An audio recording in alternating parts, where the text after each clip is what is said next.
Admiral Yamamoto. December 7th, 1941. Pearl Harbor is still burning. The smoke is still rising from the wreckage of the Pacific Fleet, and somewhere in the chaos of oil and fire and bodies, history is supposedly being made. And in every textbook, every documentary, every war film produced in the 80 years since, a single man stands on his flagship and delivers the most haunting admission of strategic failure in military history. He looks out over the consequences of his own plan and says, "I fear all we have done is awaken a sleeping giant and fill him with a terrible resolve." Except he was standing in front of a camera. And the lines were in a script. The quote appears for the first time not in any letter, not in any diary, not in any war record or military debriefing, but at the closing frame of the 1970 Fox film Tora, Tora, Tora, spoken by actor So Yamamura, playing Admiral Isoroku Yamamoto. It was so dramatically perfect that the screenwriter of the 2001 film Pearl Harbor, Randall Wallace, openly admitted he simply copied it from the earlier movie. The 2019 film Midway did the same. For over 50 years, this invented line has been printed in books, taught in schools, and cited in documentaries as documented historical fact. Here is the impossibility. No one, not a single American or Japanese historian, archivist, or military researcher can locate any record of Yamamoto ever saying or writing anything resembling this line. The two most exhaustively researched works on Pearl Harbor, Gordon Prange's At Dawn We Slept, and Hiroyuki Agawa's The Reluctant Admiral, the standard English-language biography of Yamamoto, drawing on Japanese archives largely unavailable to Western researchers, contain no trace of it. The director of Tora, Richard Fleischer, stated publicly that he was told by producer Elmo Williams the line came from Yamamoto's diary. But Yamamoto never kept a diary. No such document has been located by any researcher on either side of the Pacific. Williams then changed his account, claiming screenwriter Larry Forrester had found the quote in a 1943 letter from Yamamoto to the Admiralty in Tokyo. Forrester cannot produce the letter.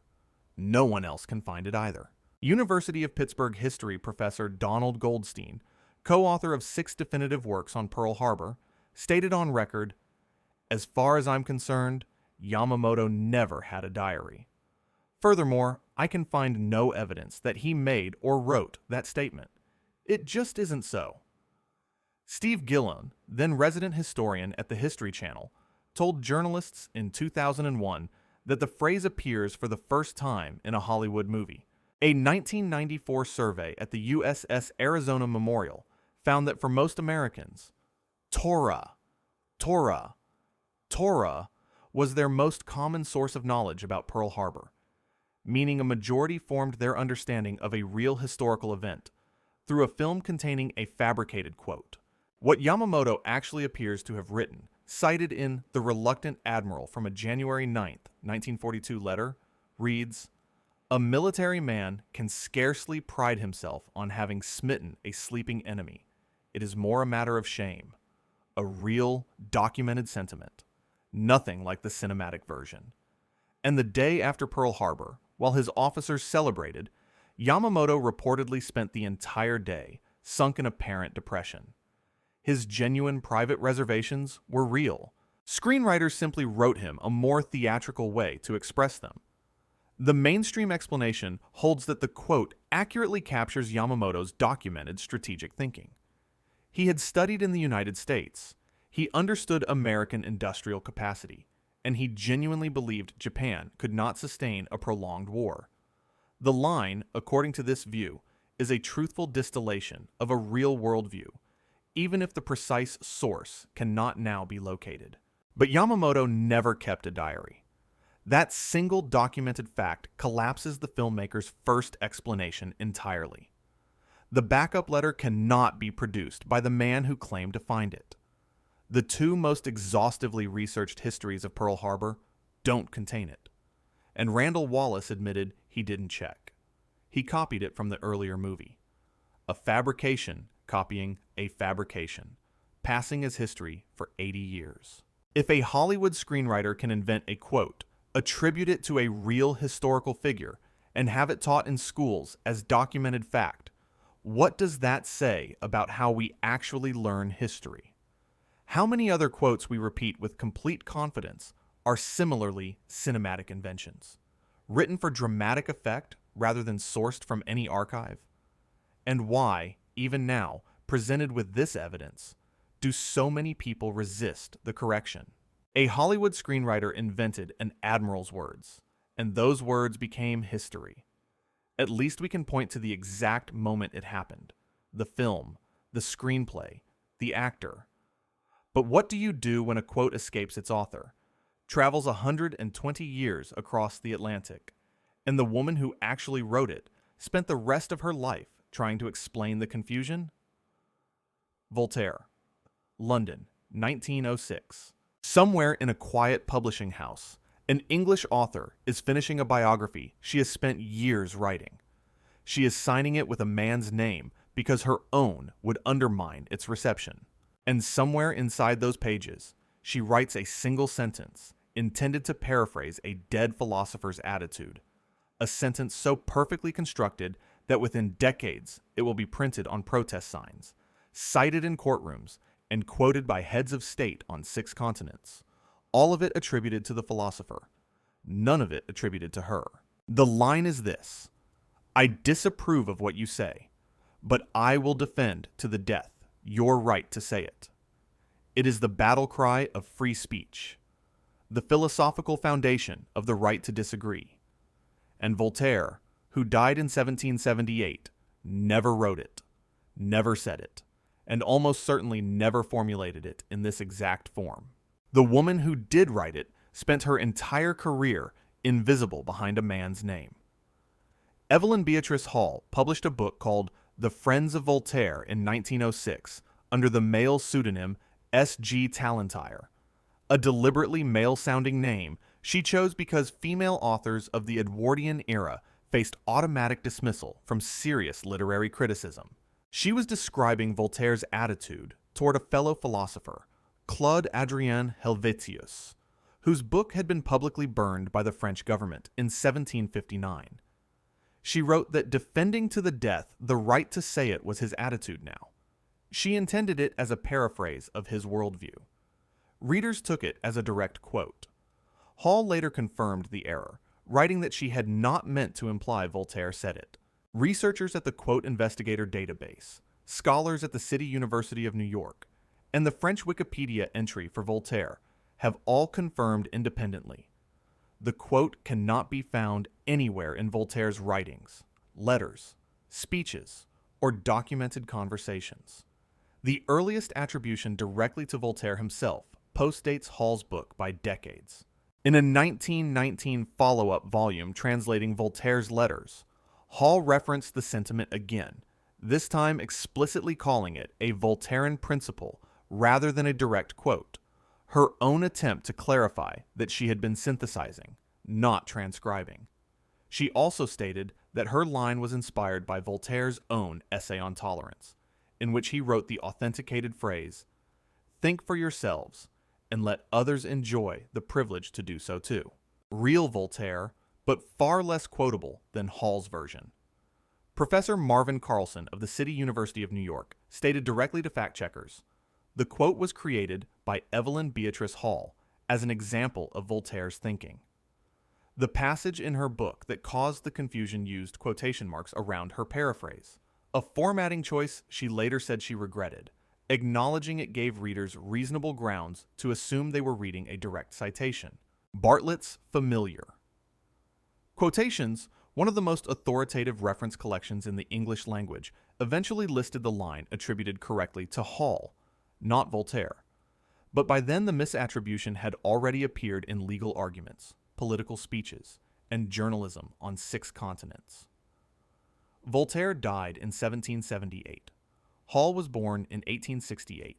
She is, by 90 years, the person chronologically closer to the words. She wrote them. She is remembered by almost no one. Scholars acknowledge the misattribution, but argue the sentiment is genuinely Voltairean. His letters, his pamphlets, and his 1763 treatise on tolerance consistently defend the right of individuals to hold and express beliefs that others find repugnant. Hall wasn't inventing a position, according to this view. She was translating a philosophy into a memorable formulation. The quote says something true about Voltaire, even if Voltaire never said it. But there is a real author. Her name is Evelyn Beatrice Hall. She published a book. She was forced to sign it with a man's initials because her actual name would have undermined the book's credibility. And then the man's name she hid behind absorbed her most famous line entirely. The mechanism by which a woman's words were stripped from her and reassigned to the male philosopher she was writing about is, in its own way, an almost perfect illustration of the problem the quote itself describes. Whose right to say things, exactly, are we defending? Is there something in how we handle misattributed quotes that reveals which voices we choose to amplify and which we prefer to forget? Why does an idea gain authority when attached to a famous name? And what does it cost the actual authors when that happens? And is there something specifically worth sitting with in the fact that one of the most celebrated defenses of free expression in the English language is also a documented case study in the erasure of a woman's intellectual credit? From a London publishing house to a fog-wrapped detective study, where the single most quoted line in literary history was never written by the man who created the character, and the trail of how it got invented is surprisingly, almost embarrassingly, well documented. Arthur Conan Doyle. Baker Street, London, 1887. A consulting detective is holding a magnifying glass, and the world is watching. For 40 years, Arthur Conan Doyle will write 60 short stories and 4 novels about this man. And the single line most associated with him, the one you can hear in any impersonation, see on any merchandise, read in any parody, does not appear once in any of them. Not once. Not even close. Elementary. My dear Watson. Scholars who have conducted full-text searches of the entire Sherlock Holmes canon have confirmed it. The exact phrase is absent from every story Doyle ever wrote. Holmes does say elementary on its own, in isolation, in The Adventure of the Crooked Man, published in 1893. He addresses Watson as my dear Watson, frequently across the 60 stories. But the two phrases are never joined in any canonical text. The most famous utterance of the most famous literary detective in the English language does not exist in the source material. And the trail of how it got there instead is documented, traceable, and runs entirely through the theater. The earliest known appearance of the combined phrase traces to theatrical adaptations of Holmes. P.G. Wodehouse's 1915 novel Smith, journalist already uses it as a recognizable cultural joke, which means it was in broad popular circulation through stage productions by that date. American actor William Gillette's enormously influential stage play Sherlock Holmes, first produced in 1899 and touring for 2 decades, is the most likely original source. Gillette's characterization defined Holmes for a generation of theatergoers before cinema existed. He was seen by millions. Then came Clive Brooke, who delivered similar phrasing in the 1929 film The Return of Sherlock Holmes, cementing it in the emerging mass medium of sound cinema. Then came Basil Rathbone, whose 14 Universal Studios Holmes films produced between 1939 and 1946 introduced the character to an entirely new global audience. Rathbone's voice became the definitive Holmes voice for millions of viewers worldwide, and whatever he said on screen had a way of becoming what Holmes had always said. Doyle himself killed Holmes in 1893 in The Final Problem, specifically because he was, in his own words, tired of the fellow. He was forced to resurrect the character in 1903 under sustained public and financial pressure. The character had already exceeded the author's control, and the fake catchphrase is perhaps the clearest proof of it. The full-text searchability of Doyle's work, now freely available through Project Gutenberg, makes the absence of this phrase verifiable by any researcher with 5 minutes and an internet connection. The evidence is available to everyone. The misattribution persists regardless. Scholars note that the phrase accurately captures Holmes's personality, his cool logic, his slight condescension toward Watson, his habit of treating complex deductions as self-evident. Even if Doyle never wrote the exact combination, the sentiment is authentic to the character as Doyle created him. And misattributions to fictional characters occupy a different category from misattributions to real people, because no individual is being historically wronged by the confusion. But this may be the clearest demonstration of how a character can be colonized by his own cultural afterlife. The Holmes that most people know is not Doyle's Holmes.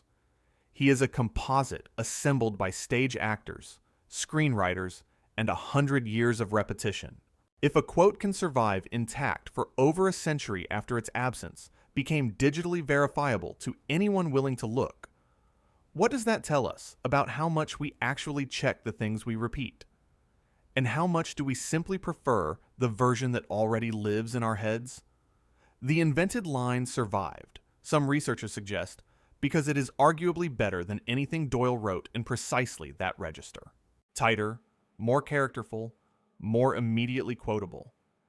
Is there a version of this where misattribution is a form of collective editing? And if so, who decides what the character becomes? The author who created them, or the audience that inherits them? From the fog of Victorian London to the gilded halls of Versailles, where a queen who never spoke a single word of contempt for the poor has been made to personify aristocratic cruelty for 250 years, on the basis of a quote written about someone else before she was born. Marie Antoinette, Versailles, France, 1789. The revolution is coming.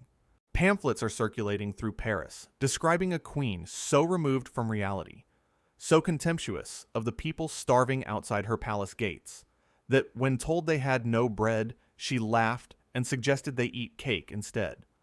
That image would follow Marie Antoinette to the guillotine, and for 2.5 centuries beyond it. Except she never said it. The words were written in Geneva, about an unnamed princess, when Marie Antoinette was 9 years old. The phrase first appears in Jean-Jacques Rousseau's Confessions, written circa 1765, in which Rousseau refers to a great princess, who, upon learning the peasants had no bread, responded, "Qu'ils mangent de la brioche, let them eat brioche." Rousseau does not name the princess. Historians have suggested he may have been referring to Marie Thérèse of Spain, or Maria Theresa of Austria. What is definitively documented is this. Marie Antoinette was 9 years old when Rousseau wrote this passage, and she did not arrive in France from Austria until 1770, 5 years after the text was completed. No contemporary account from the pre-revolutionary or revolutionary period, not a pamphlet, letter, diary, court record, or newspaper, attributes this line to Antoinette by name before her execution on October 16, 1793. Rousseau's Confessions was published posthumously in 1782, at which point revolutionary pamphleteers were actively constructing a narrative of her decadence. The line was politically available, unattributed, and useful. Antonia Fraser's scholarly biography, Marie Antoinette. The Journey, published in 2001 and among the most exhaustively researched modern studies of her life, finds no documentary evidence connecting the quote to Antoinette, and concludes it almost certainly originated with Rousseau's unnamed princess. Historical records of Antoinette's actual behavior include documented instances of feeding hungry crowds outside Versailles from her own household funds, and organizing relief distributions during the harsh winter of 1788, the year immediately before the Revolution. The word brioche in 18th century French did not mean the rich buttery pastry it now denotes. It referred to a slightly enriched bread that was legally required to be sold at the same price as ordinary bread when grain prices rose, meaning whoever originally said it may have been offering a genuine administrative solution rather than a cruel joke. The English translation cake dramatically amplifies the contempt of the original French, and that word, with all its modern connotations of luxury and indulgence, is itself a 19th century translation artifact that does not exist in Rousseau's text. Most damning of all, Antoinette's charge sheet at the Revolutionary Tribunal in 1793, the document listing the accusations that sent her to the guillotine, did not include this quote among the evidence against her. It was not being cited as a real utterance even at her own trial. The mainstream view holds that whether or not Antoinette specifically said these words, they captured something historically real about the Ancien regime's systemic blindness to poverty. The aristocracy genuinely failed to comprehend the hunger driving the revolution, and the quote, true or not, functioned as a compression of that failure. In that sense, according to this view, it served a legitimate historical purpose, even if its origin was propaganda. But a real woman was executed, in part on the basis of a public image constructed through fabricated and misattributed evidence. And 230 years later, she remains the face of aristocratic contempt in popular culture, on the strength of words a Swiss philosopher wrote about someone else when she was a child in Vienna. The question is not whether the revolution was justified. The question is whether history is permitted to manufacture its villains, and what it costs us when it does. How many other historical reputations rest on quotes that were invented, misattributed, or translated into a register their supposed source never intended? And what does it reveal about us that correcting the record about Marie Antoinette tends to produce resistance rather than relief, as if people need her to have said it, because without it, something in the story no longer works? Marie Antoinette had words put in her mouth by people who wanted her to seem guilty, and she had no way to correct the record. But the next case is stranger still. A man who watched himself become a misquote in real time, 240,000 miles from Earth, with no way to reach back and fix a single syllable. Neil Armstrong. The Sea of Tranquility. The Moon, July 20th, 1969, 2:56 in the morning, Coordinated Universal Time. 600 million people are watching. The most witnessed moment in human history to that point. And what they heard, what has been printed in textbooks, chiseled into monuments, and repeated in every anniversary broadcast for 55 years, is not what Neil Armstrong says he said. One word, one article, a single syllable that may or may not have crossed 240,000 miles of vacuum intact. And we still genuinely do not know. Armstrong stepped onto the lunar surface and the world heard. That's one small step for man, one giant leap for mankind. As soon as he returned to Earth, he disputed the record. He said he intended to say, and believed he did say. That's one small step for a man. Without the indefinite article, man and mankind are synonyms, and the sentence becomes philosophically redundant. With it, the quote becomes a precise statement about one individual standing in for all of humanity. Armstrong spent 43 years insisting he got the grammar right. NASA's official mission transcript, published immediately after the landing, recorded the quote without the article. Armstrong saw it and immediately objected, telling NASA press officers he had been misquoted. At a 30th anniversary event in 1999, Armstrong acknowledged that he could not hear himself say the word in any version of the recording, but he maintained it was there. He said, "The A was intended. I thought I said it.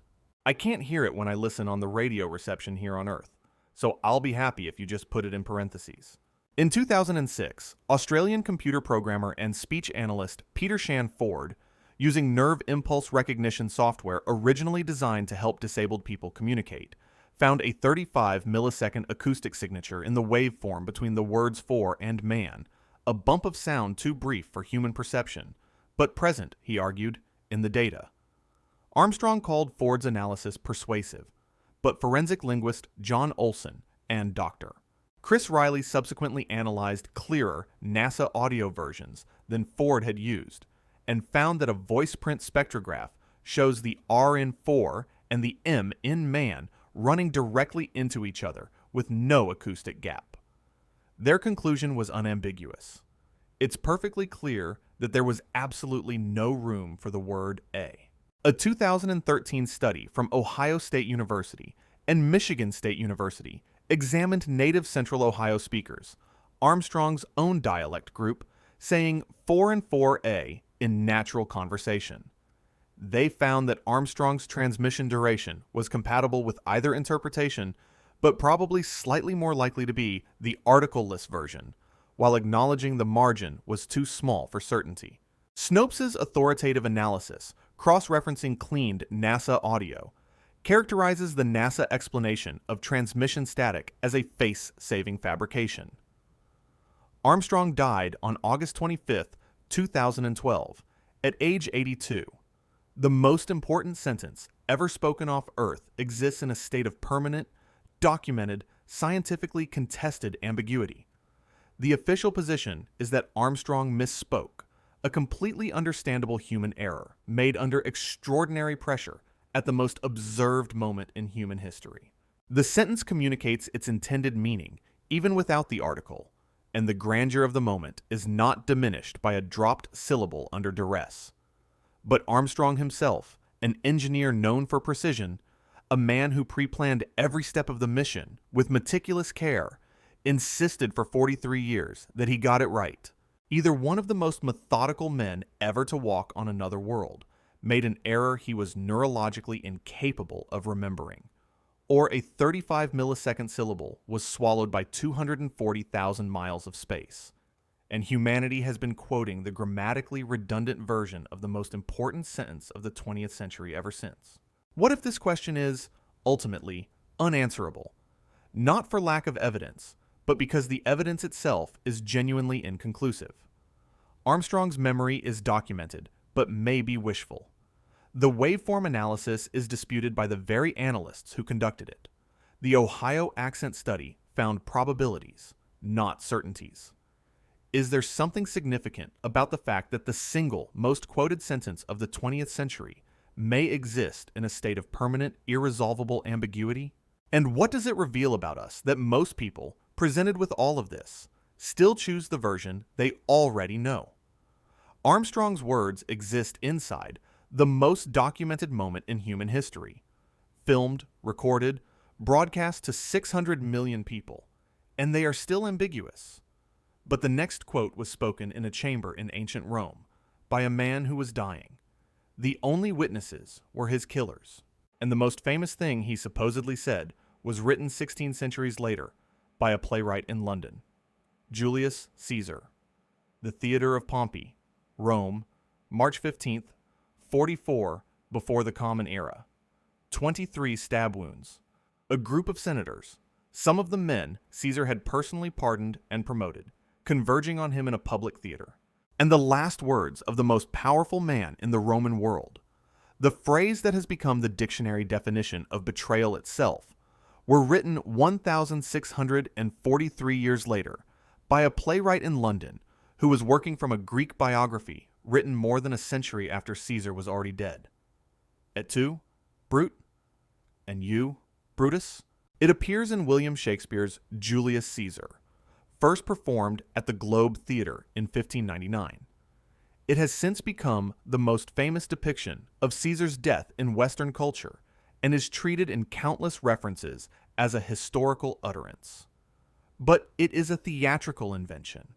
The Roman historian Suetonius, writing his 12 Caesars roughly 150 years after the assassination, records the moment and says plainly, "Caesar said nothing. He pulled his toga over his face and died." Every source chronologically closer to the event either records silence or records something entirely different in a different language. The Greek phrase kai su, teknon, roughly you too, young man, or you too child, appears in Cassius Dio's Roman History, written circa 229 of the Common Era, as a possible dying utterance, though Dio presents it tentatively and does not identify the recipient with certainty. Marcus Brutus was, by some ancient accounts, possibly Caesar's illegitimate son, which is why Kai Su, teknon carries particular charge in certain scholarly interpretations. But this paternity claim is itself unverified. Shakespeare was not working from primary Roman sources. He was adapting Plutarch's Lives, a Greek text written approximately 150 years after Caesar's death. Plutarch's account of the assassination does not include et tu, Brute. Shakespeare wrote the phrase himself. He may have borrowed inspiration from the anonymous play Caesar's Revenge, written circa 1595, which used similar phrasing in a different context. The precise origin of Shakespeare's specific wording remains uncertain even among literary scholars. Et tu, Brute, is Latinate theatrical gesture rather than accurate classical Latin for and you too.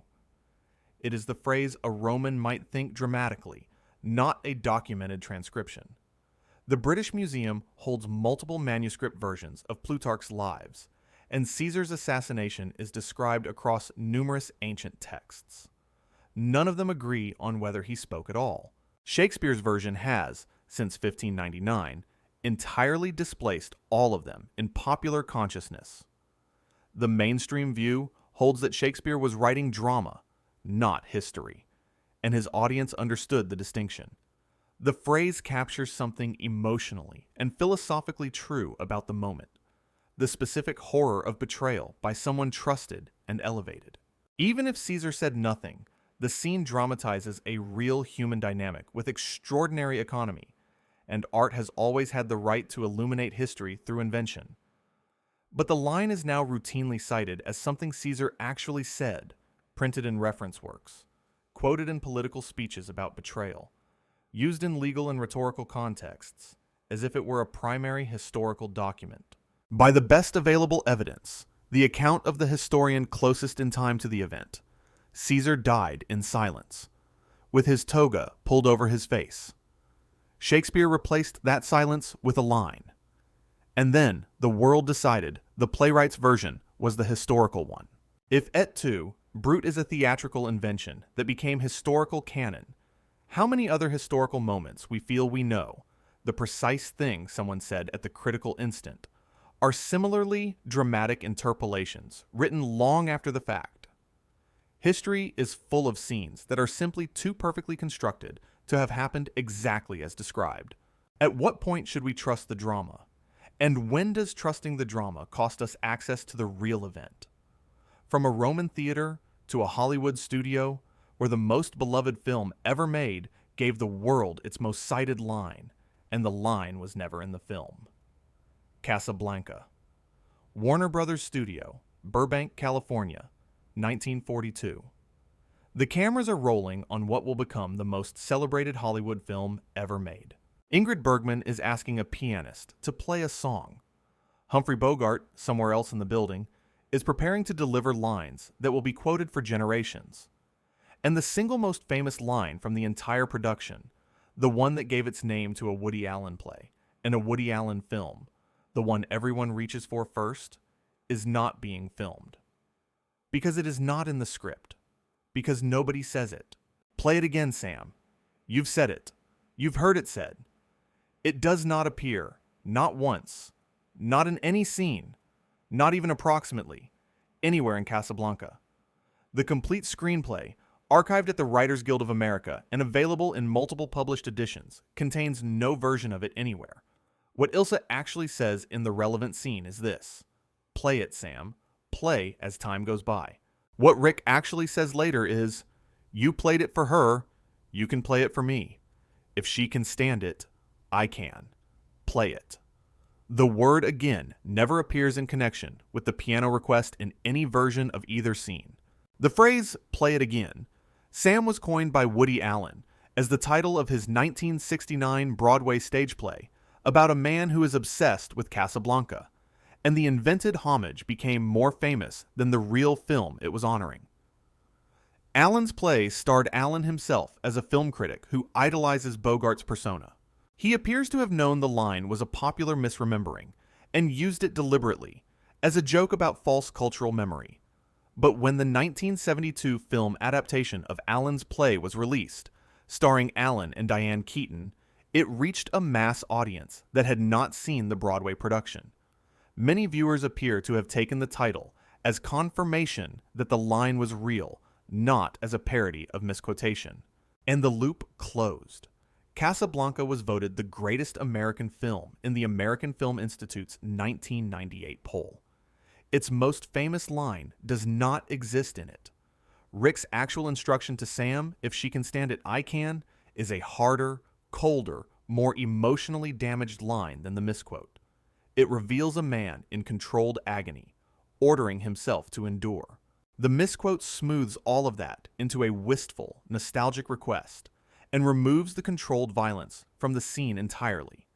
The misquote now appears in crossword puzzles, trivia games, film encyclopedias, and academic media studies papers, including, in some cases, in the same publications that also note elsewhere that it was never said. The mainstream explanation holds that cultural memory naturally simplifies and compresses. Both characters in Casablanca do, in essence, ask Sam to play the song, and one of them has heard it before. The misquote is a compression rather than an invention, and it became canonical because it captured the emotional truth of those scenes more economically than the actual dialogue. But Rick never asks Sam to play it again.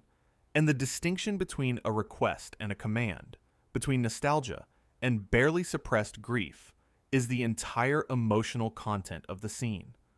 Something real was lost when that line got softened. And the mechanism by which it spread, a satirist's knowing joke taken literally by an audience that didn't check, raises the question of how many other iconic lines survive in the version that serves the myth rather than the film. Casablanca is arguably the most densely quotable film in American cinema. Here's Looking at You, Kid is real. Round Up the Usual Suspects is real. Of all the gin joints, in all the towns, in all the world is real. So why does the one line everyone reaches for first not exist? Is there something specific about the type of line we misremember, a sentimental, nostalgic request rather than a command, that tells us something about the quotes we want to have existed, as opposed to the ones that are actually there? A misquote from a film is one category of distortion. But what happens when the person being misquoted is still alive? When they can pick up the motivational poster and read it and say, I never said that, and here is what I actually said, and it doesn't make any difference at all? Mahatma Gandhi, Gujarat, India, 1913. A man is writing a letter, not a speech, not a pamphlet, not a declaration, but a letter about the mechanics of social change.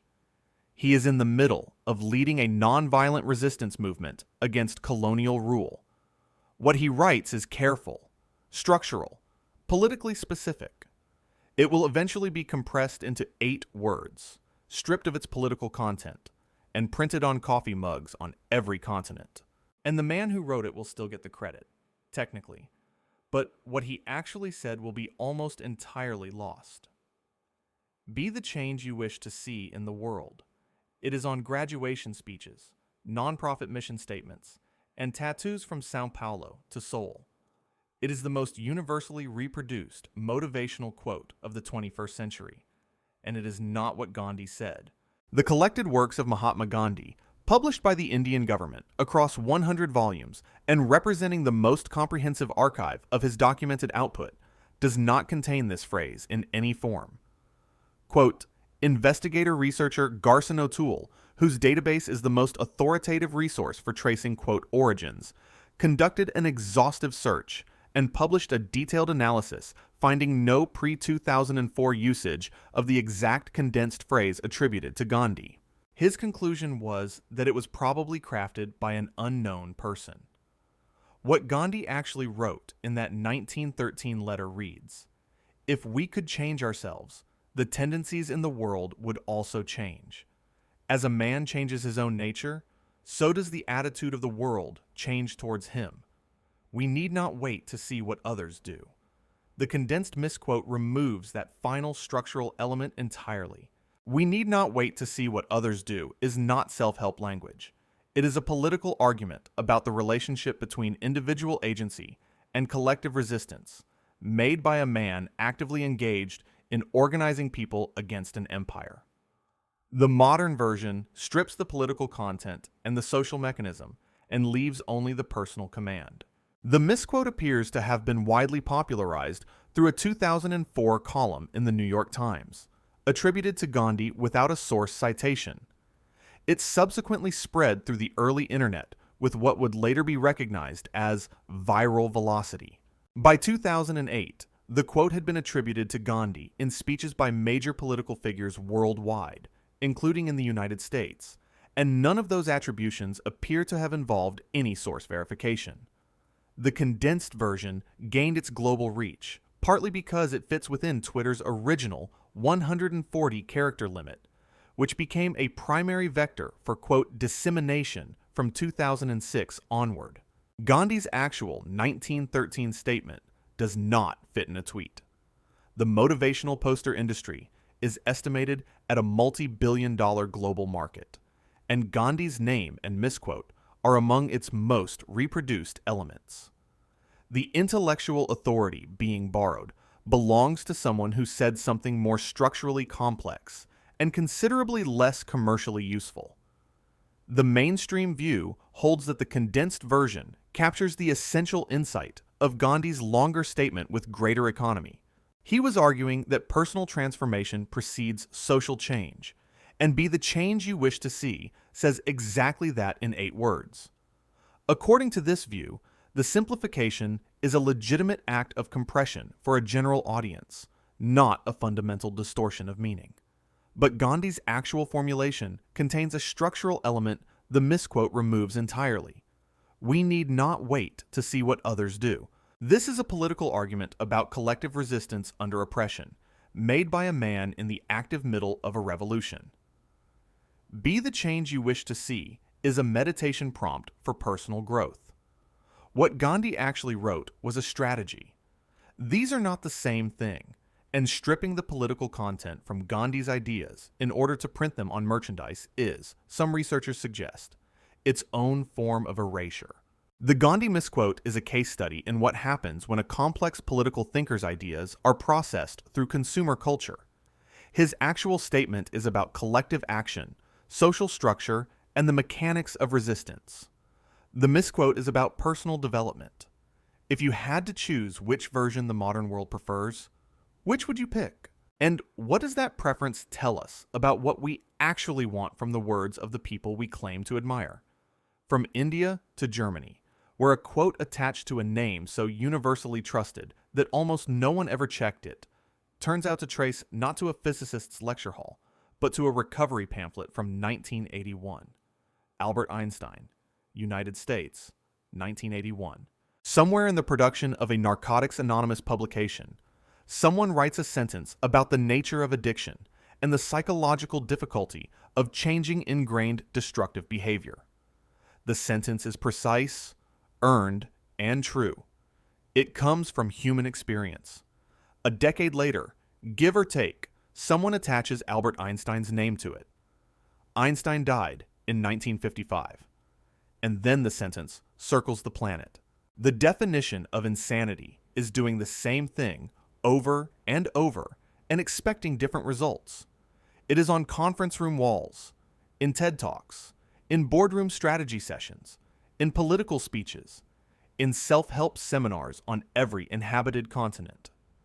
It is the most widely circulated Einstein quote in the world, and Albert Einstein, according to every available archive, never said it. The Albert Einstein archives at the Hebrew University of Jerusalem contain over 80,000 documents. The phrase does not appear. The collected papers of Albert Einstein, published by Princeton University Press across 15 volumes of primary source documentation, does not contain the statement. Quote, investigator-researcher Garson O'Toole conducted an exhaustive search across Einstein's published physics papers, personal correspondence, documented lectures, and recorded interviews. The phrase does not appear. The earliest confirmed written appearance is in a 1981 Narcotics Anonymous publication, within a passage specifically about addiction and the psychological barriers to behavioral change. The phrase also appears in Rita Mae Brown's 1983 novel, Sudden Death, where it is spoken by a fictional character, predating most Einstein attributions by several years. By 2012, the quote had been cited in speeches on the floor of the United States Senate, attributed to Einstein. No senator appears to have verified the attribution before using it. Einstein was a theoretical physicist. This quote is about behavioral psychology and the mechanics of repetitive failure, subjects he did not study, did not write about, and had no documented professional interest in. There is no thematic connection between Einstein and this observation. The attachment of his name appears to be entirely a matter of borrowed authority, the assumption that if a famous genius said it, it must be correct. The phrase has been repeatedly debunked in major publications in 2012, 2014, 2017, 2020, and in multiple subsequent years.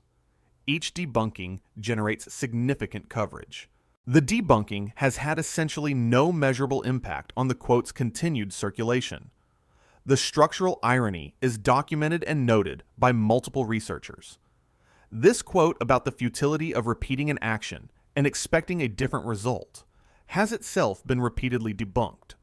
The debunking produces no different result, and the quote continues spreading regardless. The mainstream view holds that Einstein is the default cultural authority figure for observations about logic, intellectual behavior, and the nature of human reasoning. Even if he didn't say this, it fits his reputation for cutting through complexity with clarity. The attribution functions as a cognitive shorthand, a signal that an idea has been endorsed by someone considered intellectually unimpeachable. But Einstein was not a philosopher of human behavior, and the quote's actual origin, in literature produced by people in active recovery from addiction, trying to articulate in plain language why they kept making the same destructive choices, is arguably more earned, more human, and more precisely observed than anything that could come from a theoretical physics lecture. We took words forged from real human suffering and laundered them through borrowed prestige. The anonymous people in those recovery meetings said something true about the nature of self-destruction. Einstein got the credit. Why don't we trust ourselves to evaluate an observation on its own merits, without a famous name attached as a guarantee? What does it cost the real authors, the anonymous, the institutional, the novelistic, when their words are systematically transferred to more famous names? And is the persistence of the Einstein attribution itself evidence that we are, collectively and demonstrably, doing the same thing over and over, receiving the correction, ignoring it, and expecting different results? We have traveled from Hollywood screenplays to anonymous recovery pamphlets. Every case so far involves a quote that escaped its true author and attached itself to a more famous name. The last one goes further than any of them. It involves a quote that was not misattributed, but entirely invented, 5 years after the man it describes was already in the ground. George Washington, Virginia, 1806. A traveling bookseller is revising his biography of George Washington for the 5th time. The first 4 editions sold well. This edition will sell better, because this edition contains a story no previous edition contained. A story about a boy, a silver hatchet, a cherry tree, and 6 words of confession that will define the American idea of honesty for 2 centuries. George Washington never said those words. The entire scene was invented, and the man who invented it was a traveling bookseller who had met Washington exactly once and needed to sell more books. I cannot tell a lie. The cherry tree story first appears in the 5th edition of Mason Locke Weems's The Life of Washington, published in 1806, 7 years after Washington's death in December 1799, and 5 editions into a biography that had been in print without this story since 1800. Weems was an itinerant preacher and book salesman. He claimed to have heard the story 20 years ago from an aged lady who was described as a distant relative of Washington. No other source, contemporary, near contemporary, or early biographical, corroborates either the cherry tree incident or the quote. No member of Washington's actual family, no record from Mount Vernon, no letter, no diary entry, no biographical account written by anyone who knew him personally contains this story. Weems's sourcing is triple hearsay at best. I have heard it related by aged persons who were, when young, present with some who knew the family. Washington's contemporaries and early biographers were openly dismissive of Weems's methods and reliability. Washington's own extensive personal diaries, archived at the Library of Congress across multiple volumes and covering his childhood observations, farm management, weather patterns, and daily life in remarkable detail, contain no reference to this incident. John Marshall, who knew Washington personally and published a comprehensive 5-volume biography between 1804 and 1807, drawing on direct personal knowledge and primary documents, does not include the cherry tree story anywhere. David Humphreys, Washington's officially authorized biographer, who worked directly with Washington himself and produced a biographical account during Washington's lifetime, does not include it either. Historian Paul Longmore, in his 1988 scholarly study, The Invention of George Washington, documents how Weems systematically constructed a moralized mythology around Washington to satisfy a popular demand for a saintly founding father that the real, politically complex, slave-owning Washington did not naturally fulfill. Weems's book went through at least 80 editions in the 19th century and was adopted as a school text across the United States, which is the single most powerful known mechanism for embedding a false belief permanently and across generations. A fictional cherry tree has since been planted at the real Mount Vernon estate. Visitors still see it today. The mainstream view holds that even if Weems invented the specifics, the story encodes something Washington's documented character genuinely exemplified. His reputation among contemporaries for scrupulous personal integrity, his refusal to profit from the revolution, his voluntary surrender of power after 2 presidential terms, which genuinely astonished observers worldwide. The story is mythological in the technical sense, a narrative encoding real cultural values rather than a historical account, and mythology is a legitimate form of cultural transmission. But mythology taught as biography is a fundamentally different thing from mythology taught as mythology. For 200 years, American children have been told this is what George Washington actually said and actually did. The mechanism that delivered this falsehood, a bookseller's commercial calculation embedded in a school text and propagated without verification across 8 decades of publishing, is not itself a story of honesty. The real George Washington, a complicated man whose actual documented history contains genuine and extraordinary moments of moral courage, has been partially replaced by a construction designed to move product. We traded the man for the myth, called it history, and built a fake tree to prove it. If we corrected this in every classroom, if American education began teaching that the cherry tree was invented by a bookseller, what exactly would be lost? And more importantly, what might be recovered? Is there a version of American national identity that does not require a fabricated childhood anecdote to establish its founding moral claim? And would that version be stronger or weaker than the one built on a story told by a man who was willing to lie about honesty? There is a pattern running through every single item on this list, and it is not random. Every quote survived, not because it was true, but because it was useful. Yamamoto's sleeping giant said what Americans needed their adversaries to have privately understood. Voltaire's free speech line said what liberal democracy needed its heroes to have believed. Elementary, my dear.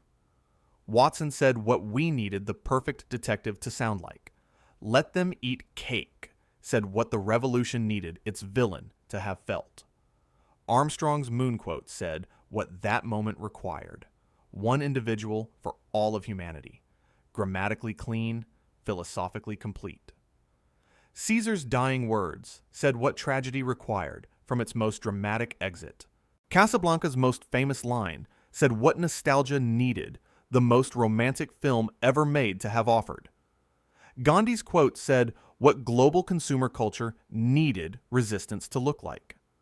Einstein's insanity definition said what boardrooms needed authority to sound like. And Washington's cherry tree said what a new nation needed its founding myth to guarantee. We do not misremember quotes randomly. We misremember them in the direction of the story we are already telling, which means every misquote on this list is not a mistake. It is a data point. It tells you precisely what a society needed to believe at the moment the misquote took hold, and what it was willing to edit, compress, invent, or steal in order to keep believing it. The mainstream view is genuinely charitable, and it deserves to be stated fairly. Cultural memory simplifies. Theatrical adaptation is a legitimate art form. Compression serves communication. The spirit of a statement can be true even when the letter is wrong. These quotes survived because they were good, often better than the real thing.